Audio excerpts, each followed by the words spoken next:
Et aussitôt commenté, sitôt son annonce faite sur le perron de l'Elysée par Jean-Pierre Jouyet aux alentours de 19 h heure de Paris ce soir. Très commenté notamment, c'est l'arrivée d'Emmanuel Macron, ministère de l'économie. Alors on va en parler, on commente aussi les déclarations de Manuel Valls quasiment en direct. Il était du côté de nos confrères de France Télévisions et il renvoie la responsabilité de cette démission et de ce remaniement à ceux qui se sont exprimés. Je n'ai rien déclenché, ce sont les déclarations qui ont provoqué cet acte d'autorité. Autre déclaration, justement, il parle d'Emmanuel Macron. Emmanuel Macron est un socialiste. Il sent le besoin de le préciser. Manuel Valls, en tout cas, c'est vrai que la nomination de ce jeune homme a été très commentée, ministre de l'économie et de l'industrie numérique. Certains ont ressorti quelques archives assez récentes du côté de l'Express. On parlait de son pot de départ, puisqu'il était, dans le coin il n'y a pas si longtemps. C'était en juillet dernier. Et François Hollande plaisantait en disant que certains n'allaient pas le regretter parce que la hausse des impôts, c'était un peu de sa faute. Alors aujourd'hui, il revient et on commente beaucoup ce retour. Laurent de Boissieu écrit sur son compte Twitter: au moins Emmanuel Macron, c'est clair et net. Hashtag social libéralisme. Et puis à droite, certains se féliciteraient presque de cette nomination. Aurore Berger écrit: si la nomination de Macron permet un vrai changement de politique économique, c'est une bonne nouvelle pour la France et la droite devra en prendre acte.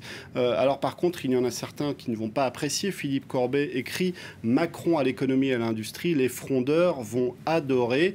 Et puis autre tweet avec cette même tonalité: Emmanuel Macron nommé ministre de l'économie, vite envoyer le SAMU chez Gérard Filoche, qui est un socialiste qui incarne la gauche de la gauche. Et qui sera d'ailleurs sur notre antenne, ce sera avec Aude Lechrist à partir de 22 h heure de Paris. Et puis autre tweet de Siam qui écrit: avec la nomination d'Emmanuel Macron à l'économie, ça constitue un hold-up démocratique. Elle rappelle le discours du Bourget et les déclarations de François Hollande, combattre la finance à l'époque.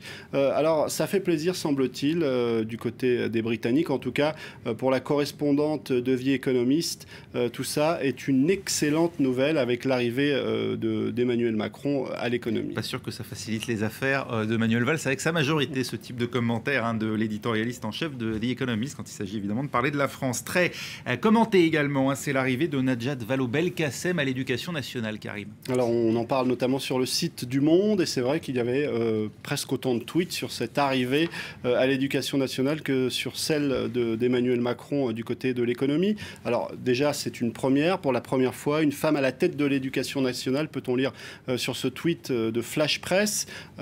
Il y avait eu un précédent, c'était Valérie Pécresse, mais à l'enseignement supérieur. C'est la première, effectivement, à l'Éducation nationale. Alors certains soulignent que c'est vrai que c'est une femme, mais elle a d'autres qualités sans doute. C'est en substance le message que veut faire passer ce tweet. Et puis il y en a tout de même qui soulignent qu'elle a beaucoup bougé depuis qu'elle est au gouvernement, Najat Vallaud-Belkacem. 3 ministères en 2 ans, c'est peut-être un petit peu trop pour le journaliste Emmanuel Beretta. Et puis il y a ceux à qui ça ne fait pas franchement plaisir. Éric Ciotti à droite qui évoque une volonté de provoquer et de diviser avec cette nomination. Et puis ce n'est pas une surprise du côté de Christine Boutin, fer de lance de la Manif pour tous. Cette nomination est une provocation qui ne serait pas tolérable. Alors ça, c'était avant la nomination. Et puis il y a ceux qu'on ne connaît pas ou qu'on connaît moins. Il y a Patrick Caner, ministre des Sports. Alors ce qui est étonnant, et c'est ce que souligne le journal Atlantico, c'est que ce Patrick Caner avait tweeté, le tweet est encore disponible sur son compte Twitter: sous la 5e République, nous vivons une crise digne de la 4e. Ne sommes-nous pas arrivés à la fin d'un système qui montre ses limites? Apparemment pas, puisque finalement il a accepté de rejoindre le gouvernement. Et puis nouvelle venue aussi, Myriam El Khomri, qui devient secrétaire d'État à la ville. Et certains soulignaient avec une pointe d'ironie que Manuel Valls ne connaît pas encore bien sa nouvelle ministre, puisqu'il a appelé Myriam El Kaoui. Bon, il a un peu de temps maintenant pour s'y faire. Un remaniement en tout cas qui ne va pas faire oublier que le gouvernement, lui, traverse une grave crise. Alors les médias européens en parlent aussi, notamment Bild qui évoque le chaos du gouvernement. Il a fait ce jeu de mots, Krankreich au lieu de Frankreich, la maladie, Krank, et puis un régime malade en quelque sorte. Et puis du côté de Libération et du Figaro, on s'aperçoit qu'on a choisi exactement le même titre aujourd'hui, crise de régime, une fois fois n'est pas coutume, les deux quotidiens choisissent le même titre, même si certains soulignent que c'est peut-être un petit peu fort de parler de crise de régime. Ce n'est pas le cas de ce spécialiste des institutions, Pascal Jean, qui évoque sur le site du Huffington Post une tragédie institutionnelle. Mais finalement, pour lui, ce n'est pas forcément à mettre sur le dos des institutions et de la Ve République, mais plutôt sur le dos de certains comportements politiques. Vous noterez que Miss Espagne fait son coming out au passage. Pour ceux que ça intéresse, Miss Espagne, à lire sur le site du Huffington Post. Et puis, le site Slate évoque l'après-Hollande a déjà commencé. Et sur Slate, on parle aussi du comportement de certains politiques qui sont déjà en train de se placer pour 2017. Et ça, il n'y a pas pire pour un gouvernement, souligne Slate. Et puis, on est revenu encore une fois sur ce parapluie absent à l'île de Sein. Pourquoi François Hollande n'avait pas de parapluie? Une question posée sur le site de Direct Matin. On a un semblant de réponse sur le site, sur la page Facebook de la présidence de la République qui dit: ce matin à l'île de Sein, le président de la République a fait face aux conditions climatiques difficiles pour honorer la mémoire des 128 résistants sénants qui ont combattu de 1940 à 1945. Finalement, c'était un symbole, mais certains soulignent sur cette page Facebook: et vous ne pouvez pas prévoir un parapluie. Vous avez vu les dégâts sur l'image. En quelque sorte, les spécialistes de la communication du côté de l'Élysée se sont bien plantés.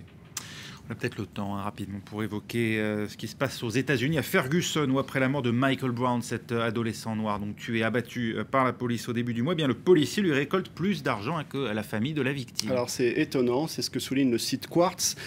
Cet officier de police dont l'identité a finalement été révélée, eh bien, sur les réseaux sociaux et sur Facebook, il y a plusieurs campagnes pour essayer de rassembler de l'argent pour l'officier Darren Wilson. Alors il y a même eu sur ce site GoFundMe une page qui a atteint ses objectifs. Du coup, on a relancé une autre page pour obtenir de l'argent pour ce policier qui pourrait avoir affaire à la justice. Alors, certains soulignent qu'il y a comme un décalage et ces pages de soutien sont aussi des caisses de résonance pour l'expression de certains points de vue profondément racistes. Beaucoup de pages sur Facebook ont vu le jour et certains soulignent que le Ku Klux Klan rassemble même de l'argent pour cet officier. Alors évidemment, il y a aussi des pages pour rassembler de l'argent pour le jeune homme qui a été tué, mais elles ont plus de mal à convaincre apparemment.